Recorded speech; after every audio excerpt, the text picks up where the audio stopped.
Happy Tuesday. Today we're going to be talking about how to overcome the social and banking objections. So number one, it all starts with setting the proper expectations for the client.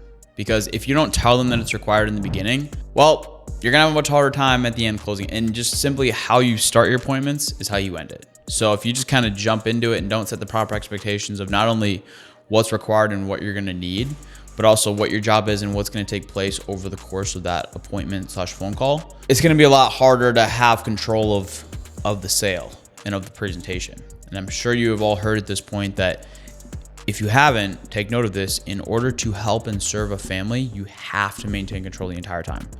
We're the doctor, they're the patient. And so it all starts with setting the proper expectations up front. Hey, John, so God willing, we're able to figure something out that makes sense for you financially.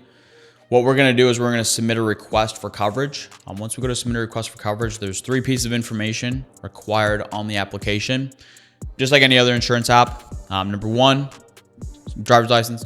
2 is social. That's how they're going to check your prescriptions and your medical history, the main factor on if you are approved or declined. Then thirdly, do their bank statement or avoided check. Basically, they need to confirm there is no prior insurance fraud, money laundering, or anything else illegal linked to the account, as well as that's, of course, how you are going to be paying for the policy. Take note of a few things where, number 1, never say, can I, or I need.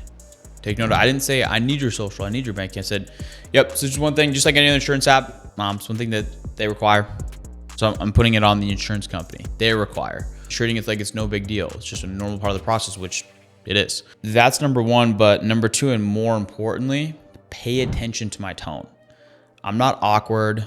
I'm not uptight. I'm not weird, because if you're uptight, they're going to be uptight. If you're awkward, it's going to sketch them out. So just don't be weird. In general, throughout the presentation, it's important to talk in that light, playful, upbeat, relaxed tone that we always talk about and always train on, but especially when you're on needing the banking and the social, because that's where a lot of people, especially new agents, I see get tripped up the most. When you treat it like it's not a big deal and you have confidence and you're assumptive, it's not going to be a big deal. But if you say, hey, can I have your banking? Or they're gonna be like, no, what do you, no, how do you get? So it's gonna freak them out. So just don't be weird, be confident.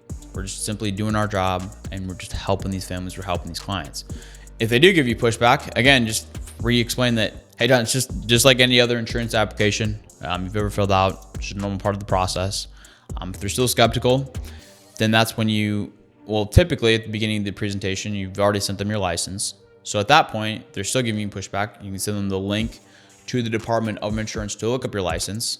Make sure that you've already sent them your business card so they can see what you look like, your credentials on there, all your contact information. Thirdly, and most importantly, this is the most effective, is to just crank wheel share your screen, and just so they can see the application. And when you're setting the expectations up front in the beginning, you're not needing the information right then and there. It's like, hey, God willing, we figure something out that makes sense. And if we submit a request for coverage, all you're doing is setting the right expectations. It's funny because I see new agents where they're afraid to ask for it up front, and they think that if they wait until the end, they're more likely to get it. It's actually which I see why they think that way. And you could convince yourself of that. It makes sense, but it's actually the opposite. The longer you wait, the more unlikely you are to get it. And the reason being is that the longer the presentation goes, the more tension you build. So some new agents, like I was just talking to an agent the other day, he's like, well, they trust me more and I've built more rapport and they're more relaxed. So I kind of just like try to slip it in there at the end. It's like, it's not how it works, because the longer you go throughout the presentation, the longer you wait, the more tension builds, and it's kind of gets to one of those things of like, oh shoot, we're really doing this. Or even worse, they just weren't informed and they just weren't prepared. They might have thought this was just simply an informational call. If you didn't set the right expectations, like, oh, hey, Johnny, thanks for the information. And maybe they genuinely wanted to buy, but you just didn't have the level of assumptiveness to set the right expectations. So they were half zoned out or mentally thinking the entire time that they didn't have to make a decision. So they weren't paying as much attention or whatever the case may be. So I just can't emphasize the importance enough of just setting the right expectations up front. And if you do that, you're going to have a much easier time at the end closing. And here's the deal. there's certain clients where it's not a lot, maybe 5, maybe 10% of the people we call, but those 5-10% of clients out there, they're not going to give you your banking and their social no matter what you do. You could be Caleb Crooms, top producer in the company.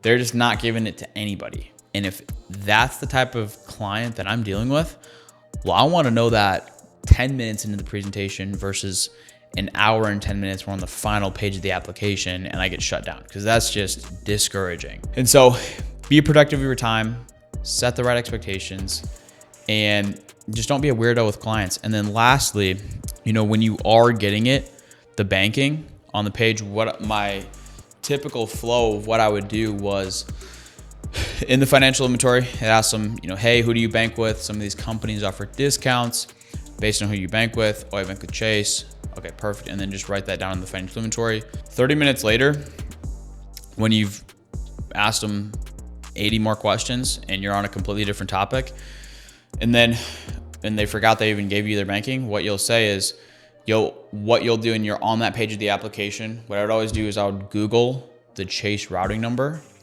and I would say, hey, John, let me know when you're looking at your routing number for Chase.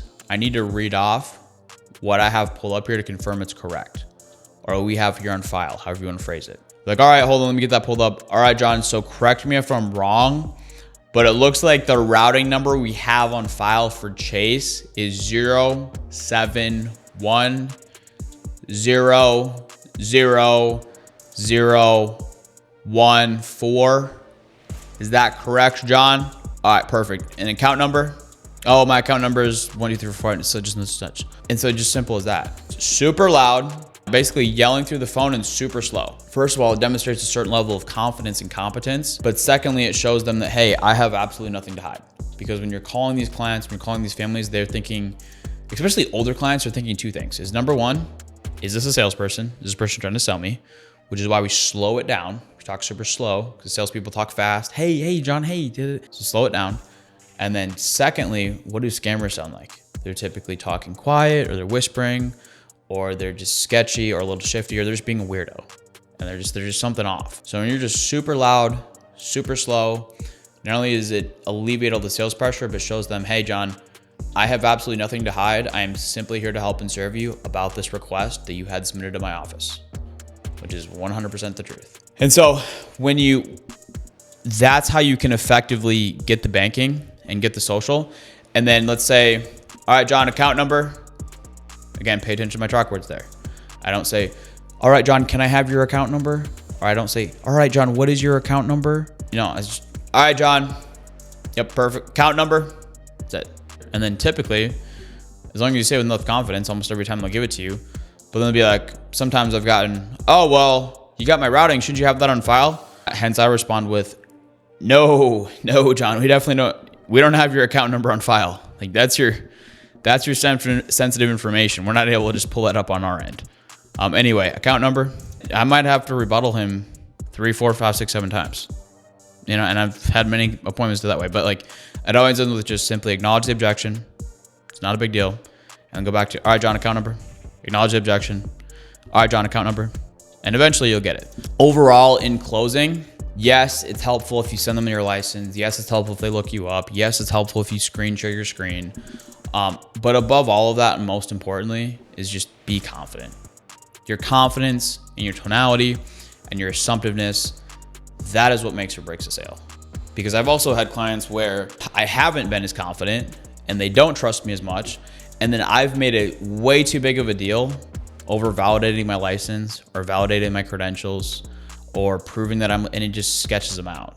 And then it makes it even weirder and actually makes it worse. So overall, it's just, yes, these tools are helpful and you have to leverage them at certain times, but as long as you're confident enough and your tonality is on point, most of the time you're not even going to have them look up your state license or waste all this time or crank show your screen or whatever the case may be. Because it's just, when I call a family now, I'm so confident, I've done this so many times, that there's not a doubt in their mind that I am exactly who I say I am, and I'm and I'm an expert about what I do and I know my stuff. Be a professional, don't be a weirdo, and simply dude, all we're doing is we're helping clients that filled it out. Like we're helping clients that filled out a form, filled out a request, and asked for our help. So dude, just simply help them with what they asked for. If you found value in this video, if this was helpful, please like, subscribe, and share with someone else that would take benefit from this. Stay blessed.